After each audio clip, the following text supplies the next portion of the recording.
우리나라 기업가들 가운데 유럽에 나가 사업을 하시는 분들이 계십니다. 독일에 가서 사업을 하려고 하면 이런 일들은 할 수가 있다고 분명히 명시되어 있는 그것들만 해야 한답니다. 프랑스에 들어가 사업을 하려고 하면 이것은 할 수가 없다고 명시되어 있는 것 외에는 뭐든지 시도할 수가 있다지요. 러시아에 들어가서 사업을 하려고 하면은 이것 할 수 있다고 분명히 명시되어 있는데 할 수 있는 게 별로 없답니다. 이탈리아에 들어가 사업을 시작하면 이것 할 수 없다고 분명히 명시되어 있는데 그럭저럭 하다 보면은 못할 게 별로 없다고 합니다.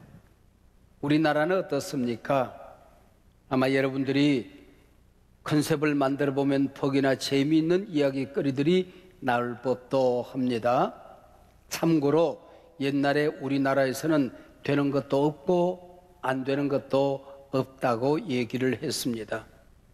인생을 살다 보면 똑같은 문제인데 어떨 때는 승리를 하고 어떨 때는 패배를 합니다.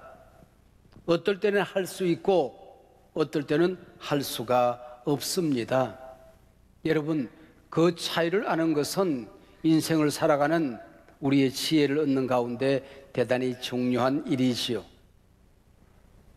요단강을 가르고 가나안 땅에 들어간 이스라엘 백성들이 아이성이라고 하는 조그만한 성을 만났습니다.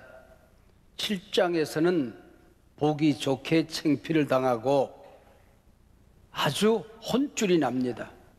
근데 8장에 와서는 멋지게 승리를 하고 아이성을 완전히 정복하게 되는 것입니다.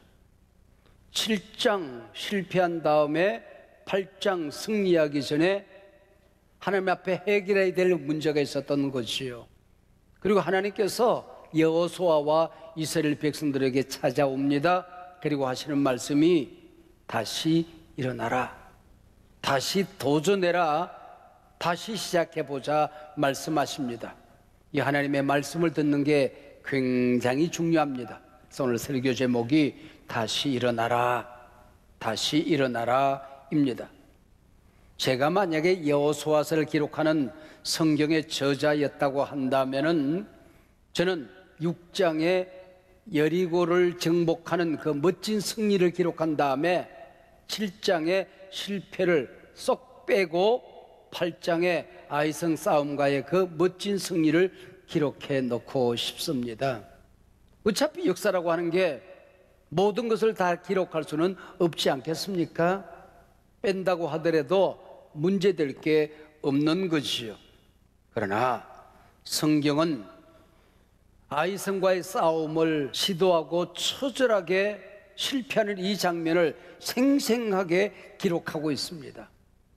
하나님께서 이 실패를 통하여 오늘 우리에게 하시고 싶은 말씀이 있었던 거지요. 하나님께서는 우리가 한 번 실패했다고 해서 우리를 버리시지 않는다고 하는 사실이지요. 우리 기독교가 다시의 종교, 다시 시작하고 다시 도전할 수 있는 종교라는 사실을 가르쳐 주기 위해서입니다. 하나님의 사람들이 성경에 보면, 기독교 역사를 살펴보면 수없이 실패를 합니다. 성경은 그 자리에서 그 인생들이 끝장났다고 말씀하고 있지 않습니다. 다시 시도하는 것입니다. 하나님께서는 다시 그들에게 기회를 허락해 주셨습니다. 요나서를 펼쳐보면 요나서 1장 1절에 여호와의 말씀이 아미떼 아들 요나에게 임하니라는 말씀으로 시작을 합니다. 요나는 불순종하지요. 불순종하여 도망가다가 물고기 뱃속에 들어가 죽을 고생을 합니다. 그리고 다시 살아났습니다. 3장 1절에 똑같은 말씀이 다시 요나에게 임하게 됩니다. 여호와의 말씀이 요나에게 두 번째로 임하니라, 다시 임했다, 그렇게 기록하고 있습니다. 요나가 불순종하여 도망가다가 물고기 뱃속에 들어가 죽었다. 그리고 끝나도 요나는 할 말이 없는 존재이죠. 근데 한 번 선택한 요나를 하나님께서는 버리시지 않다라는 겁니다. 예수님의 12제자 가운데 베드로는 주님께서 잡히시던 날 주님을 모른다고 부인합니다. 3년 동안 수제자로 따라다니던 베드로, 주님을 부인하고 그걸로 세상으로 돌아가서 인생 끝장났다. 그래도 할 말이 없는 존재지요. 근데 하나님께서는 다시 베드로를 찾아오십니다. 우리 주님께서 네가 나를 사랑하지 않느냐? 네가 나를 사랑하는 걸 내가 잘 알아. 그렇다면 내 양을 먹이라. 교회를 세워라. 그래서 초대 교회를 세워서 오고는 세대에 하나님의 나라를 펼쳐가는 이 교회를 세우는 인물이 되는 것이지요. 호세아 2장 15절에 보면 하나님께 돌아온 하나님의 백성을 하나님께서는 악을 골짜기로 하여금 소망의 문으로 바꿔주신다 하는 말씀이 있습니다. 죽을 수밖에 없는, 멸망할 수밖에 없는, 버림받을 수밖에 없는 악을 골짜기에서도 하나님께서는 그 인생에게 새로운 문을 열어주신다고 말씀하고 있습니다. 우리가 세상 살아가다가 신앙생활에서 또 하나님과의 관계에서 또 우리 사업과 세상 일을 하다가 실패할 때가 있지요. 그때마다 사탄은 우리에게 속삭입니다. 내 인생 끝났어. 하나님이 너를 버리신 거야. 너에게 다시 기회는 없어. 그러나 하나님은 우리에게 말씀하십니다. 아니야. 네가 여기서 새로워지기만 하면 너에게 모든 것이 새로워질 거야. 다시 일어나라. 다시 시작해보자. 다시 도전하자. 하나님은 말씀하십니다. 여러분들이 누구에게 귀를 기울이냐 이하에 따라서 인생의 앞길이 모두 달라질 수밖에 없는 것입니다. 여러분, 그런 점에서 실패보다 사실은 더 위험한 게 성공입니다. 우리 인생은 자그마한 성공을 거두고 나면은 모두 자기가 잘나서 성공한 줄로 압니다. 자도취에 빠져듭니다. 그만하기 짝이 없어지는 것입니다. 그러나 실패를 통해서 하나님을 만날 수 있다고 한다면은 실패가 반드시 인생사에 나쁜 것만은 아닌 것입니다. 아이성 싸움에서 실패하고 여호수아와 이스라엘 백성들의 마음이 물같이 되었다, 그렇게 되어져 있습니다. 허물허물 전부 다 너도 나도 쓰러져 있을 때에 하나님께서 찾아오십니다. 여호수아야, 너희들이 한 번 실패했다고 너희 영원한 실패한 것 아니야. 나는 너희를 한 번 실패했다고 너희를 싫어하지 않는다. 다시 일어나자 말씀하고 있는 것입니다.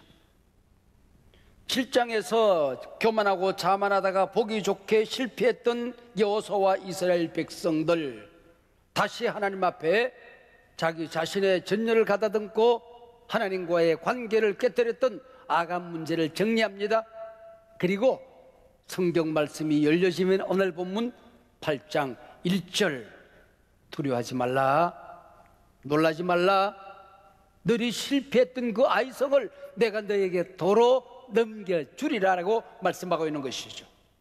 두려워하지 말라, 놀라지 말라. 아하, 이 말씀 어디서 들어봤다 우리? 모세의 후계자로 하나님께서는 여호수아를 불러 쓰십니다. 그때 두려움에 떨고 있던 여호수아에게 하나님이 나타났습니다. 두려워하지 말라, 놀라지 말라, 똑같이 말씀하시죠.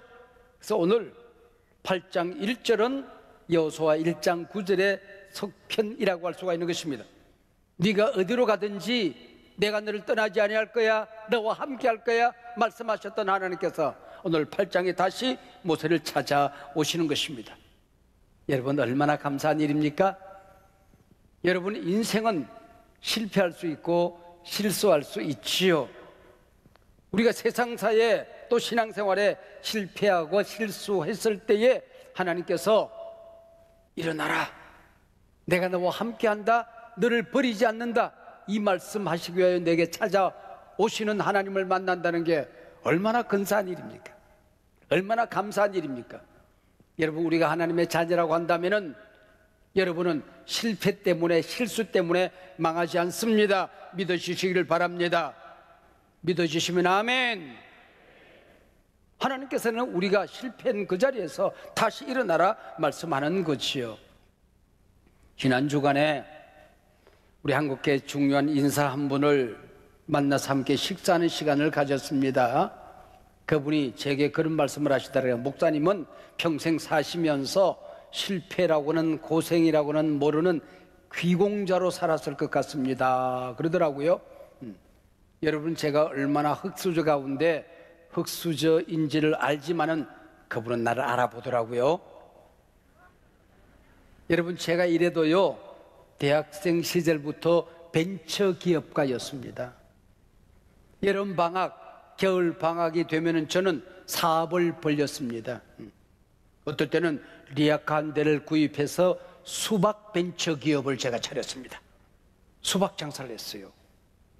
요즘처럼 슈퍼마켓이 없는 시절이니까 비누, 치약을 제가 가방에 집어넣고 저 언덕에 있는 달동네를 찾아다니면서 생필품을 공급해 드리던 그런 사회사업가였습니다. 사회기업가였어요. 그리고 어떨 때는 위인전, 신앙서적을 팔러 다니는 사업을 벌리기도 하고, 어떨 때는 와이셔츠 가게를 차려놓고 이 골목 저 골목 이 회사 저 회사 찾아다니면서 의류기업을 하기도 했습니다. 별로 성공해 본 적은 없어요. 그렇지만은 저는 생계형으로 어쩔 수 없이 여름 한철 겨울 한철 벌어서 6개월을 살아야 하곤 했던 거지요. 저는 숙기가 모자라서 참 죽을 맛이었습니다. 얼마나 얼굴이 화끈거리고 그만두고 싶고 포기하고 싶고 대학을 그만두고 싶을 때가 한두 번이 아니었습니다. 그러나 저 혼자 그런 결심을 했던 것이요. 얘야, 이 맛있는 수박 한 통을 못 팔면서 눈에 보이는 이 맛있게 생긴 수박 한 통 못 팔면서 눈에 보이지 않는 복음은 어찌 팔래? 그때마다 새 힘을 얻었던 것입니다. 제가 대학 시절에 이런 경험이 없었다고 한다면 저는 교회를 개척할 엄두도 꿈도 내지 못했을 것입니다. 누군가 내게 오늘의 당신을 있게 한 그 이유가 무엇입니까? 묻는다면 물론 하나님의 은혜지요. 그러나 제가 청년 시절, 학창 시절 고생하고 고난을 겪었던 그것이 오늘의 나를 만들었다고 저는 자신 있게 얘기할 수가 있을 것입니다. 인생을 붙들고 처절하게 싸워보신 분들이 계십니까?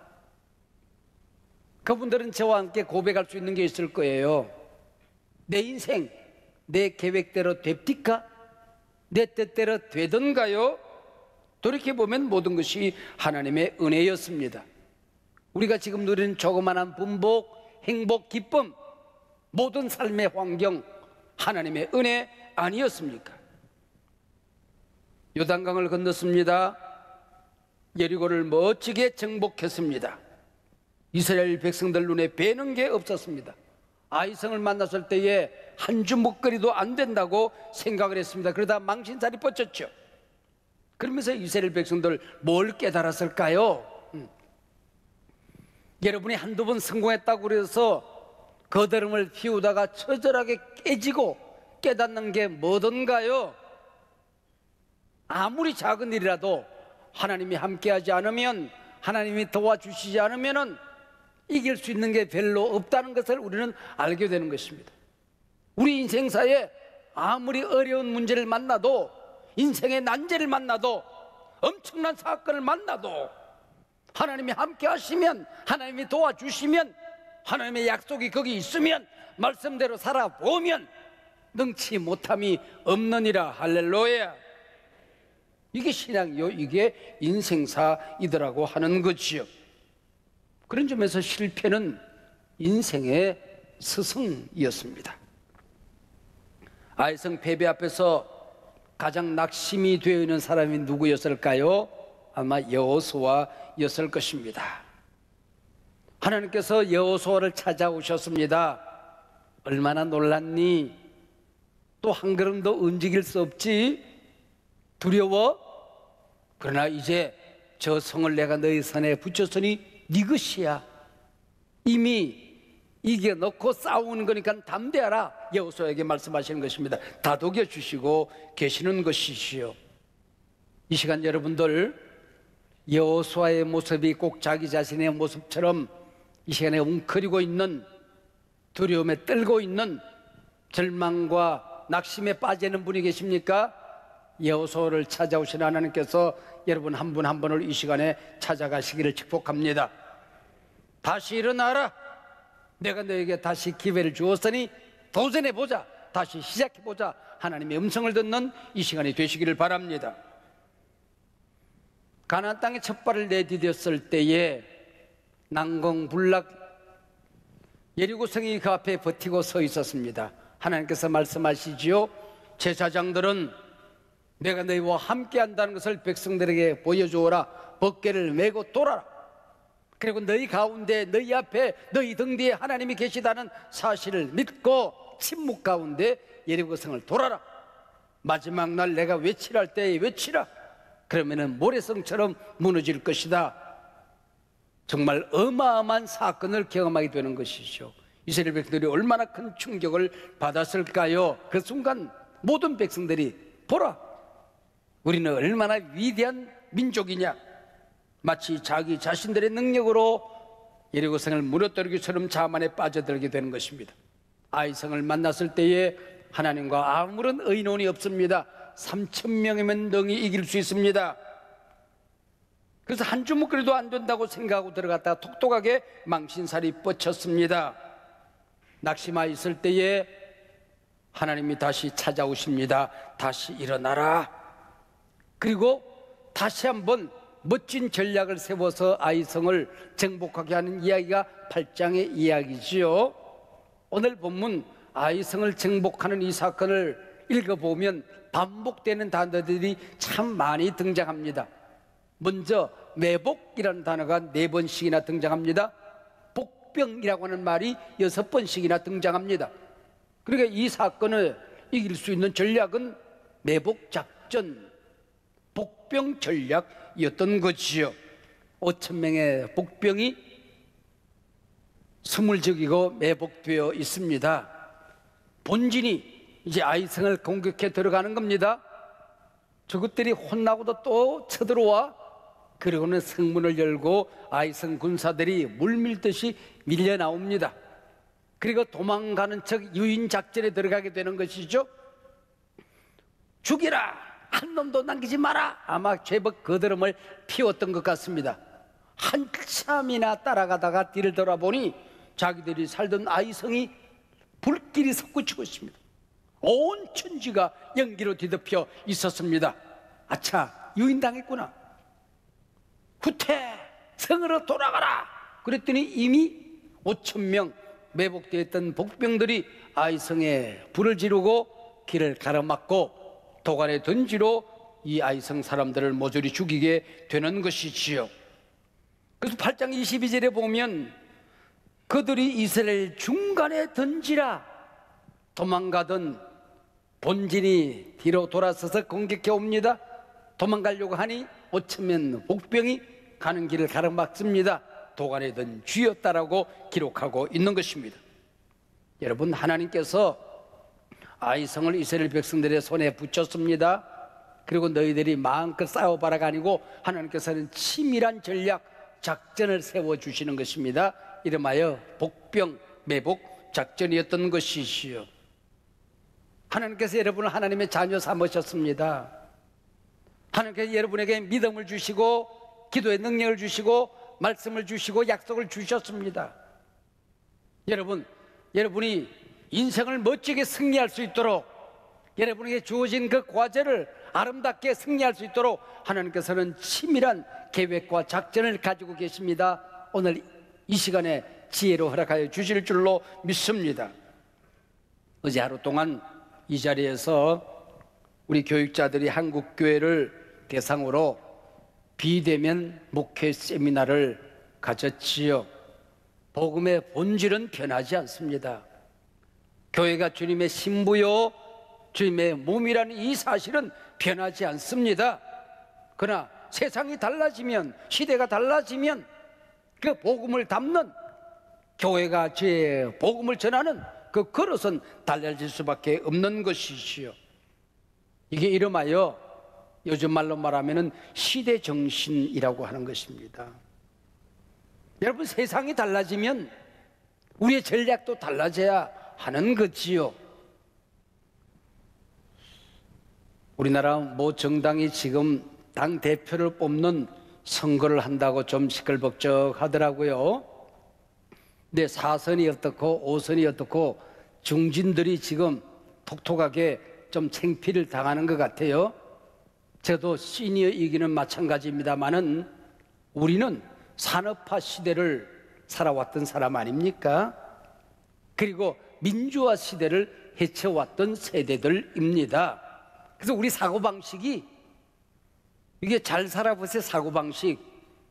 그러면서 민주화를 헤쳐나왔던 그 정신의 이데올로기에 사로잡혀 있어요. 지금 시대가 달라졌어요. 정의와 공정사회이거든요. 여러분, 아무리 잘 살아도 이거는 정의가 아니야. 아무리 이렇게 누가 인심을 써도 이건 불공정이야. 그러면 끝나는 세상이에요. 세상이 달라졌어요. 그러다 보니까 35살 영선이라고 그러더라고요. 영선. 한 번도 국회의원을 해본 적이 없는 젊은이가 덜풍을 일으키고 있대요. 덜풍이 아니라 제가 볼 때는 태풍입니다. 태풍. 뭐 결과에 대해서 저는 그 사람을 지지하는 입장에 있지도 않고 또 누구 편에 서 있지도 않습니다만은 이 정당이 이 정신을 제대로 깨닫고 시대 정신에 걸맞게끔 당을 개혁하면 떠났던 국민들의 관심이 돌아갈 거예요.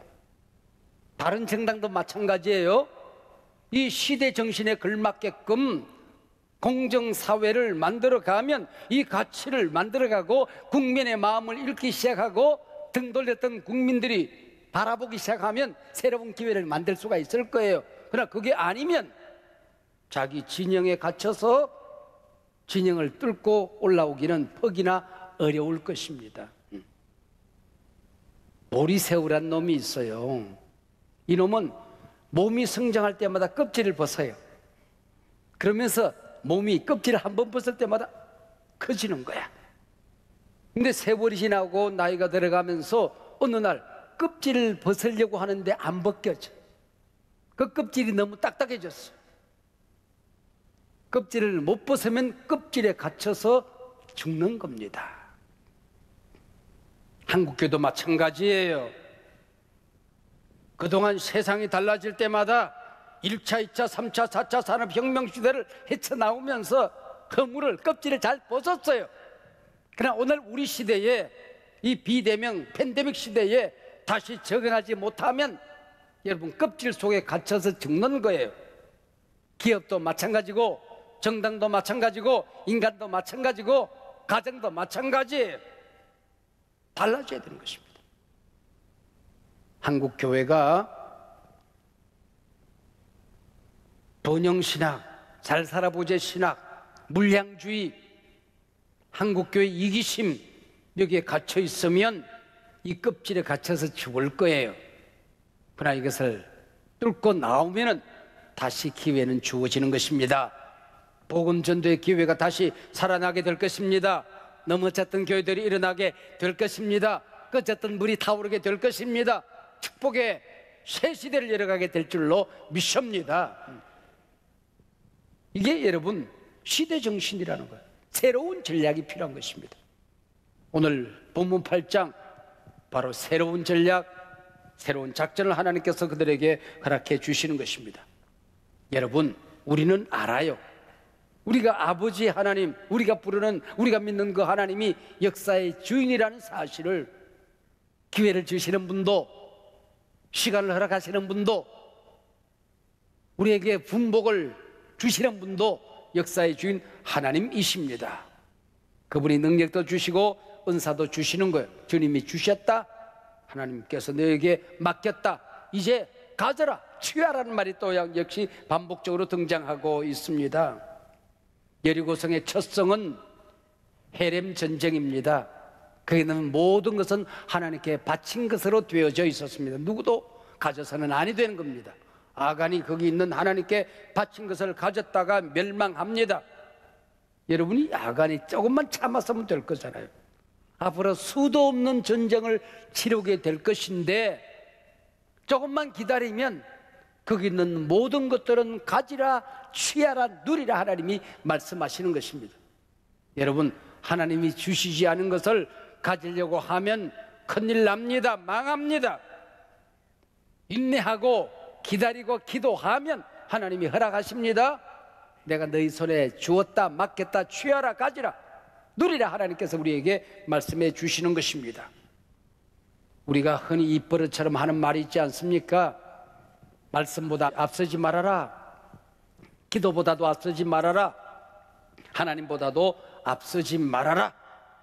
이 전쟁의 승리의 주인은 하나님이라는 사실을 가르쳐주는 상징적인 그림 하나가 있습니다. 하나님께서 여호수아에게 내 손에 있는 단창을 아이성을 향하여 가리키라.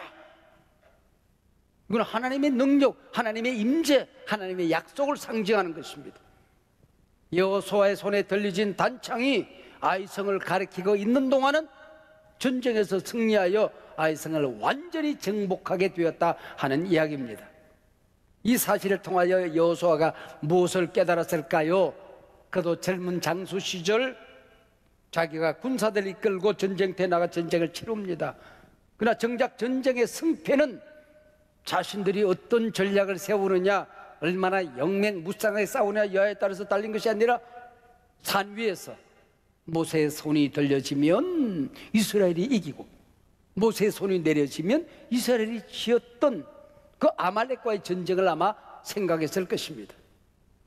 여러분, 우리가 내 자식 한 번을 축복하더라도, 조그마한 사업을 하나 하더라도, 교회에서 사역 하나를 하더라도, 인생에 멋진 계획을 하고 시도를 하더라도 여러분의 기도에, 여러분의 계획에 하나님의 약속이 있으면, 하나님의 임재가 나타나면, 하나님의 능력이 함께하면, 하나님이 동행하면 능히 이기게 되는 것입니다. 할렐루야. 이게 모세가 손을 드는 것입니다. 모세의 지팡이, 하나님의 임재죠. 여호수아의 손이 들려지면 그 단창에 임했던 하나님의 동행과 임재, 그것이 있을 때에 아이성을 능히 정복하고도 남음이 있었던 것이지요. 오늘 팬데믹 시대에 길이 잘 보이질 않아요. 한국교회가 어디로 가야 될는지 길이 없어요. 다음 세대를 어떻게 세워야 될는지 우리나라에 다음 세대를 향한 길이 없어요. 이 나라를 어디로 어떻게 끌고 가야 될는지 바로 저거야. 분명한 방향을 제시하는 인물이 별로 보이지가 않아요. 아프리카 콩고에서 복음을 전하던 스티븐슨이라고 하는 선교사님이 계십니다. 깊은 정글에 들어가서 오두막을 짓고 거기에서 그 정글을 지나가는 사람들, 정글을 탐사하는 사람들에게 복음을 전하던 선교사였습니다. 어느 날 먹구름이 천지를 뒤덮고 폭우가 쏟아지던 그 시간에 그 길을 지나던 두 젊은이가 그것을 방문하게 됩니다. 우리는 진저강으로 빨리 가야 되는데 길을 잃어버렸습니다. 우리에게 길을 가르쳐 주십시오. 스티븐슨 선교사님은 안타깝게도 이곳에는 길이 없습니다. 어느 방향으로 가야 됩니까? 안타깝게도 이곳에는 마땅히 방향이 없습니다. 그럼 어떻게 하면 좋습니까? 제가 길입니다. 제가 방향입니다. 저를 따라오실 수밖에 없습니다. 저를 따라오십시오. 제가 안내해 드리겠습니다. 제가 가는 곳으로 가면 됩니다. 여러분, 인생에 길이 없을 때 우리는 하나님을 따라갈 수밖에 없지 않겠습니까? 무엇을 어디서 어떻게 될지 알지 못하고 방향이 없을 때에 하나님이 우리의 방향이 되심을 우리는 잘 알지 않습니까? 이제는 여러분이 가야 할 길, 우리 한국교회가 가야 할 길, 이 나라가 가야 할 길, 팬데믹 시대에 인류가 가야 할 길, 하나님이 길이십니다. 할렐루야. 지금 막다른 골목이라고 실패 길목에 넘어져 있다고 한두 번 실패했다고 절망하고 좌절하지 마십시오. 이 시간 하나님이 여러분을 찾아오십니다. 임재하십니다. 말씀하십니다. 다시 일어나라. 다시 시작해 보자. 내가 너에게 도전의 새로운 기회를 허락하리라. 할렐루야.